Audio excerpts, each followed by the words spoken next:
next time. If there are two things we all love, they could just be relationships and sleep. I mean, let's face it, when both work well, life can be rather spectacular. But when one isn't working, it's sure to affect the other. So tonight, we're looking at the positions that we sleep in and what that says about your relationship. Good night. Okay, good night.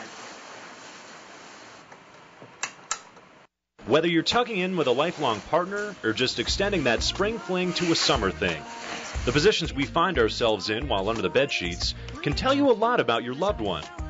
Let's start with the most common, spooning. Yeah. This is spooning right That's here. spooning. Yeah. Okay. That's So spooning. you guys have spooned before. Oh yeah, Yeah. several times. Spooning is said to be a loving position that shows affection. Big question. Has she ever spooned you? Yes. Conventional wisdom suggests the man acts as the big spoon. How often does this happen? Not as often, but it still happens. But it's when the woman acts as the big spoon that experts say you're in a more nurturing, female-driven relationship. So she runs the show. Pretty much, yeah. Okay. I'm not gonna lie.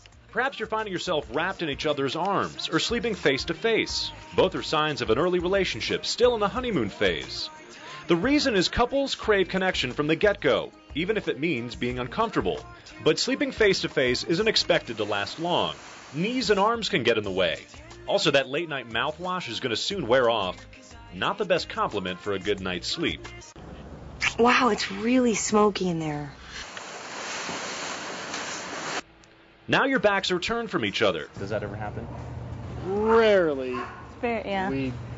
We try not to go to bed angry, so by the time we go to bed, 3, 4 in the it's morning. usually fixed. Back-to-back shows a lack of closeness and no interest in intimacy or love. Usually why it's referred to as the breakup position. You ever found yourselves sleeping in different beds at any point in time? Oh yeah. Last is sleeping separately. And there are 3 categories.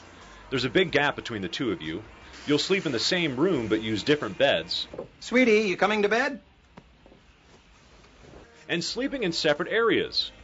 Now, it's not always a bad thing to sleep separately. Are you kidding me? If your partner's a snorer, they toss and turn, or they just want to give you some space. But if it's not for that reason, separation indicates sexual intimacy is over or not spontaneous. Those findings are from author and sleep counselor Janet Kanosian and psychologist Peter Spalton. Both say that every relationship is different and many people will use space in the bedroom to execute a long-lasting relationship. And just remember, experts advise adults to get 7 to 9 hours of sleep per day. That's whether you're sharing or alone under those covers. Very interesting, very informative. Very important. It seemed kind of obvious, but it's Yeah. always cute, you know. And a thanks to our actors and filmers that helped us put that together. They did a good job. Much appreciated. Yeah.